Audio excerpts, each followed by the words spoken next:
and there'll be people who are watching who are giving some other exam.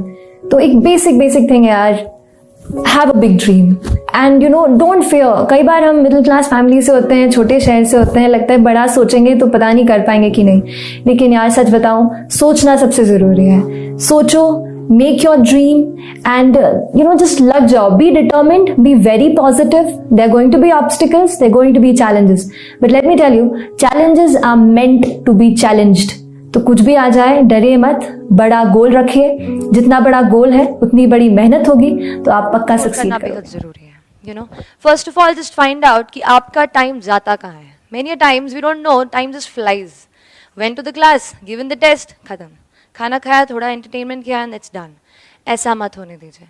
Just control your day. Find out कि every single day what's happening in my day, okay? And in that day you have to structure it. Like I used to start with reading the newspaper. थोड़ा सा boost of the day हो जाता है. So I started with reading newspaper, and then थोड़ा सा उससे note making किया, editorial से. Then I moved on to the static portion, and I kept one particular set of my day for answer writing. See, everything, if you go through my marks, I got like 417 GS and a little bit decent in socio as well. I think, but if you go through my prelims marks, I scored 104, which was just like 6 marks more than the cutoff. So 3 questions आते हैं, I would not have been here. लेकिन एक चीज जिस पे I had confidence, मैं शुरू में सबसे पहले ये कहूँगी कि मेरे प्रिपरेशन का बेस 2 चीज़ें रहीं. पहला था करंट अफेयर्स. करंट अफेयर्स इसलिए मैंने उसी से शुरुआत की क्योंकि करंट अफेयर्स सबसे इंटरेस्टिंग पार्ट होता है. कई बार आपको हिस्ट्री कभी बोरिंग लगेगी, कई बार आपको लगेगा ज्योग्राफी इतना, कभी हर किसी के अपने अपने फेवरेट्स होते हैं. तो मुझे वो 2 सब्जेक्ट्स लगते थे कि यार इतना मन नहीं करता है. लेकिन न्यूज़पेपर्स और करंट अफेयर्स में जो भी नया चल रहा है वो मुझे हमेशा इंटरेस्टिंग लगता था. इंटरनेशनल रिलेशंस में क्या हो रहा है, क्या सोशल रियलिटीज़ हैं, कहाँ क्या हुआ, उसका क्या इम्पैक्ट पड़ेगा एडमिनिस्ट्रेशन पे और हमारे कंट्री पे. तो उसको आप अपना एक बेस बना सकते हो. आप करंट अफेयर्स बेस्ड प्रिपरेशन कर सकते हैं. इसलिए भी क्योंकि अगर आप मेंस एग्ज़ाम देखेंगे तो काफ़ी डायनामिज्म आ गया है, केवल प्रीलिम्स में नहीं बल्कि जनरल स्टडीज़ पेपर 2, पेपर 3 में भी आप देखेंगे कई सारे ऐसे सवाल हैं जो करंट इवेंट से इंस्पायर्ड होते हैं, उन पे बेस्ड रहते हैं. तो जब आप न्यूज़पेपर बेस्ड, करंट बेस्ड पढ़ाई करते हैं तो वो आपका प्रिपरेशन वहाँ से. पढ़ते तो हम सब हैं, लेकिन हमें पता कैसे चले कि हमारा स्टैंडर्ड क्या है. देखिए, अगर हम अभी आपसे बात कर रहे हैं तो वहाँ कोई दिल्ली में बच्चा बैठा है जो पॉलिटी की लक्ष्मीकांत खोल करके दूसरा पेज पूरा रट रहा होगा. बात सही है. तो वो जो है ना, टाइम का हमेशा याद रखिए. टाइम हमेशा याद रखिए कि आपका टाइम सबसे ज्यादा जरूरी है. अगर आप अपना वक्त निकाल कर इस पढ़ाई को दे रहे हैं, हमारे लाइफ के हम कलरफुल यूथ के ईयर्स अगर हम पढ़ाई को दे रहे हैं तो अपना 100% दीजिए. शुभकामनाएं, बधाई आपको. धन्यवाद. फर्स्ट अटेम्प्ट था, आपने टॉप किया है, किस जी. क्या है बताएं. सर, पहले तो ये कहूँगी कि यूपीएससी देना एक या आईएएस बनना कहूँगी एक बचपन का सपना था, चाइल्डहुड ड्रीम. तो जब बड़े हुए और कॉलेज में आए, थोड़ा जाना इस बारे में कि कैसे क्या होती है ये परीक्षा, किस स्तर की पढ़ाई होती है, क्या क्या सिलेबस में होता है. तो वो पढ़ने के बाद, जानने के बाद बहुत इंटरेस्ट लगा एंड लगा कि इस लाइन में जाना चाहिए क्योंकि बहुत लोगों तक पहुंच सकते हैं, मदद कर सकते हैं. जो भी सोसाइटी में चल रहा है उसे टच्ड फील किया और इस लाइन में आने की डिसाइड किया. और कैसे, जैसे मैं हूँ अगर उस पर कि कैसे मैं कर पाई, तो I think her rose consistently पढ़ाई करना, 5 से 6 घंटे देना हर रोज़ डिसिप्लिन के साथ, और खुद पे एक भरोसा रखना कि हाँ हम कर सकते हैं और लिस्ट में आ सकते हैं. तो वो भरोसा मेरे ख्याल से बहुत, आई थिंक 50 से 60% वही काम कर जाता है. अभी आपकी महिलाओं में पे क्या कुछ जब मुझे पता चला कि मेरी 5th रैंक आई है, जाहिर सी बात है मैं बहुत ज़्यादा खुश थी. लेकिन जब मुझे ये पता चला कि मैं ऑल इंडिया गर्ल्स टॉपर हूँ तो मैं थोड़ी सी वो हुई, क्योंकि पिछली बार से देखा जा रहा था 1st, 2nd, 3rd रैंक पे हमेशा कोई ना कोई लड़की या महिला रहती है. तो वो मुझे लगा कि थोड़ा और बेटर अगर मेरी रैंक हो पाती तो मैं सारी लड़कियों को रिप्रेजेंट करके फर्स्ट उनके उससे वो आ पाती. उस वजह से थोड़ा सा डिसअपॉइंट हूँ. बाकी ओवरऑल तो काफ़ी खुश हूँ रिजल्ट से. इस सफलता का आप श्रेय किसको देना चाहिए? सफलता का श्रेय, यूपीएससी में सफलता, यूपीएससी एक बहुत बड़ी जर्नी होती है. 1-1.5 साल तक आप उस एग्ज़ाम में रहते हैं. तो बहुत सारे लोग हैं.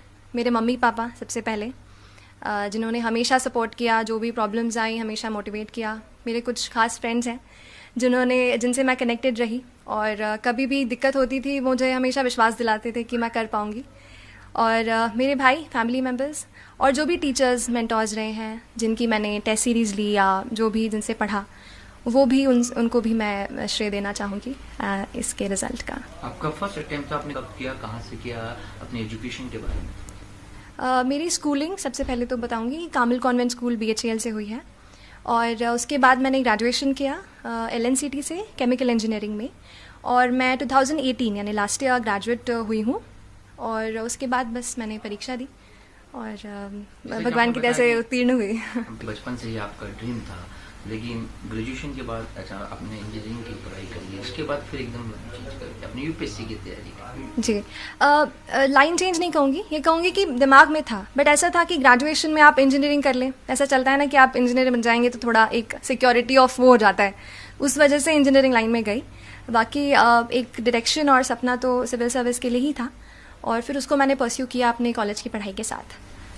पढ़ाई कई मेहनत कई लोग करते हैं, कईयों का फर्स्ट होता है, कईयों का फर्स्ट सेकंड थर्ड अटेम्प्ट होता है, लेकिन आपने फर्स्ट अटेम्प्ट में इसको निकाल लिया, पास करा है, टॉप किया है। तो आपको क्या लगता है कि उन लोगों के लिए आपका क्या संदेश है जो इनका एक दो बार मतलब फेल हो जाते हैं, फिर रुक जाते हैं एक नंबर से, तो उनके लिए आप क्या संदेश देना चाहते हैं कि किस तरीके से तैयारी करें कि वो फर्स्ट अटेम्प्ट में ही टॉप करें? देखिए, पहली बात तो मैं ये कह दूंगी कि जितने लोग इंटरव्यू देते हैं, जैसे इस साल 1994 स्टूडेंट्स ने इंटरव्यू दिया, मैं कहूँगी कि सब लोग जो हैं इक्वली नॉलेजेबल रहते हैं। बस थोड़ा सा 19-20 का मैं कहूँगी फ़र्क होता है, क्योंकि जो कोई भी वहाँ पहुँचता है उसने काफ़ी पढ़ाई की होती है, काफ़ी सैक्रिफाइसेस करने पड़ते हैं और किए होते हैं, तब वो पहुँचते हैं। लेकिन फिर भी जो भी छोटी सी मैं एक वो दूंगी, मतलब यही कहूँगी कि कंसिस्टेंट रहें, थोड़ा सा पढ़ें, लेकिन हर रोज़ पढ़ें, बिना डरे पढ़ें। क्योंकि हम जैसे मेरे फैमिली में किसी ने भी सिविल सर्विस का एग्ज़ाम नहीं दिया, कोई नहीं है, तो ऐसे लगता है कि हम दे रहे हैं, क्या हो पाएगा नहीं हो पाएगा, लेकिन फिर भी खुद पे एक भरोसा रखें और सही डायरेक्शन पकड़ें। इस एग्ज़ाम में काफ़ी सारी बुक्स हैं, काफ़ी सारा मटेरियल है, तो आप UPSC सिलेबस को रेफ़र करें, पास्ट या क्वेश्चन पेपर्स को देखें कैसे क्या पढ़ाई की जाती है, और उसी को अपना मार्गदर्शक बनाएं, और उसी से मेरे ख्याल से होगा।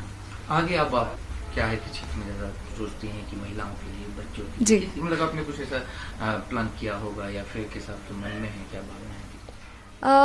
मेरे मन में 3 चीज़ें हैं, 3 फील्ड्स हैं जिसमें मैं चाहती हूँ कि मतलब उसमें मैं काफ़ी काम करूँ।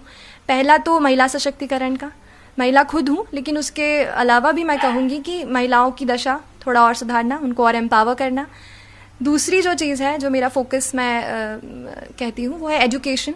एजुकेशन हमारे भारत के लिए बहुत ज़्यादा इस वक्त बहुत ज़रूरी है। बहुत सारा यूथ है, अच्छे से पढ़ेगा तो कंट्री भी आगे बढ़ेगी। और तीसरा जो मैं कहूँगी,